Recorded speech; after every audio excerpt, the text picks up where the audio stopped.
I didn't grow my children's hair by doing the most. I did it by changing 5 specific things. And honestly, most moms are doing the opposite. If your little one's hair is always dry, breaking, or it feels like it's just not growing, I need you to hear this, mama. It's probably not the products. It's most likely not genetics. It's how you're handling your little one's hair and when you're handling it. And by when, I mean how often, at what stage, and the condition your little one's hair is in every time you touch it. If you're tired of guessing and you just want clarity, stay with me.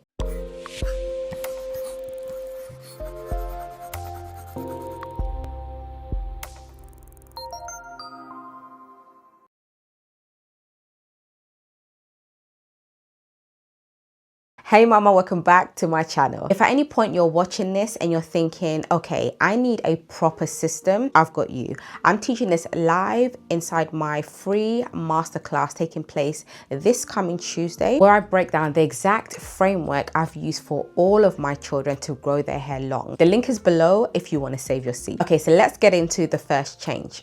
So the first thing I changed was my mindset. I stopped obsessing over growth and started focusing on length retention. You see, the thing is, our children's hair is always growing, but the real issue is that the length isn't staying. So instead of asking myself, why isn't it growing? I started asking, why is it so dry? Why is it breaking? And why does it feel like detangling is so hard? When I focused on reducing dryness, minimizing breakage, and actually protecting their hair, that's when their length started to show. The next thing is that dryness was one of the biggest issues. And I see this a lot with mums and their little ones' hair, because when hair is dry, it snaps, it breaks, and when it breaks or snaps, it seems like it isn't growing. And what I realized was that moisture isn't about piling on products on my children's hair. It's about water, because water is moisture, right? And then applying the right product types after the water, and then finally sealing properly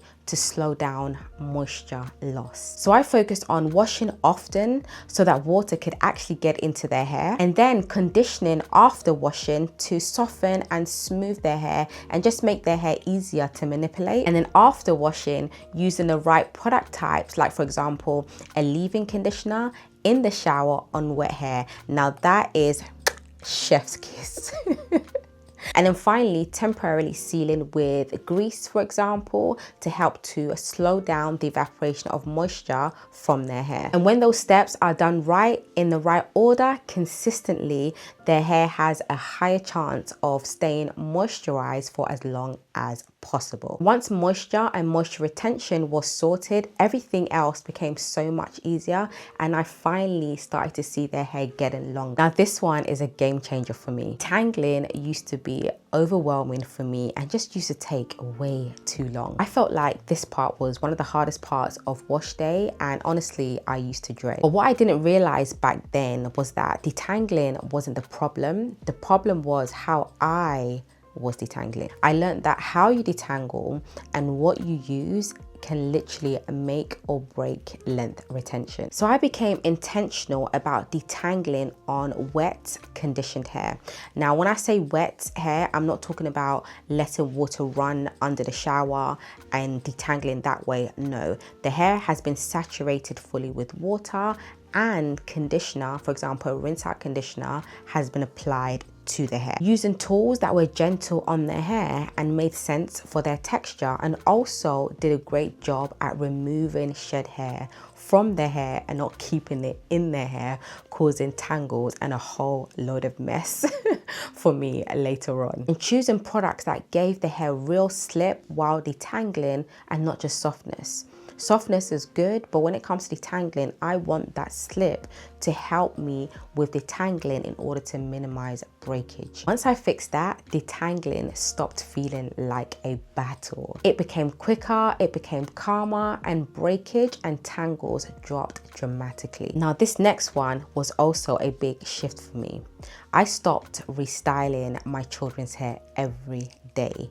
I stopped over manipulating, so brushing and combing through their hair daily. So outside of wash day, I am not detangling my children's hair. So the only other time I touch my children's hair will be when I'm moisturizing their hair, for example. Now, when I'm moisturizing their hair, I'm not using any tools, brushing through the hair, detangling their hair. No, I only do that step on wash day, and that's every 2 weeks. So for example, if I'm moisturizing their hair, if needed, I'm just finger detangling. Most of the time, I don't even need to finger detangle. I'm literally just separating the clumps that the twists or the plaits had formed. I'm just kind of separating it and then moisturizing it and then replaiting or retwisting it. But I'm never fully detangling the hair. Like I said, that's only on wash days. Another big difference was washing my children's hair in twists when the hair was long enough. This was an absolute game changer. By the time their hair was twisted, it was already fully detangled. So after washing, I'm not taking it out to re-detangle. The next time I actually take it out of the twist is when I'm actually moisturizing, and I do this in sections, so a section at a time when I'm moisturizing, and then I will retwist it or plait it back. That means that their hair isn't being manipulated over and over and over again. It's already organized, it's already detangled, and their hair gets to stay in this protected, organized state. Once their hair is properly washed, properly moisturized, and then styled in a low tension protective style, it doesn't need constant handling. And that change alone led to fewer tangles, far less breakage, and much more length retention. Now, the next thing is something that not many people talk about. I stopped forcing routines and started listening to their hair. There were phases where their hair needed more moisture and other times no styling at all, like for example in the first 6 months of their life. And then other times I introduced a new product, not because I just wanted to try a product for trying sake, but because their hair needs had changed and I needed new products to help support that phase. I became intentional every time I touched their hair, so asking myself, what does their hair currently need in this phase? How can I reduce breakage this time? What product types actually make sense in this phase? This shift changed everything. And this is where a lot of moms get stuck. They are trying, genuinely trying, but they don't have structure, they don't have clarity, and they don't have confidence. So they switch products, they switch styles to avoid dealing with it, change routines often, and just second guess themselves. And then their little one's hair just never gets a fair chance to thrive. If this video has made you realize that your little one's hair doesn't need more, it just needs a better system, I want to invite you to my free live masterclass taking place this coming Tuesday. I break down the exact framework that I've used for all 4 of my children for my clients to help their hair to thrive, so that you can stop guessing and finally feel confident when it comes to caring for your little one's hair. The link is below. Save your spot because these spots go real fast. And if you want to see how this looks like in real life, check out the playlist showing on the bottom left hand corner of the screen. I share the exact routines I've used for all 4 of my children to help their hair grow long and healthy. All right, mama, I'll see you in the next one. Take care. Bye.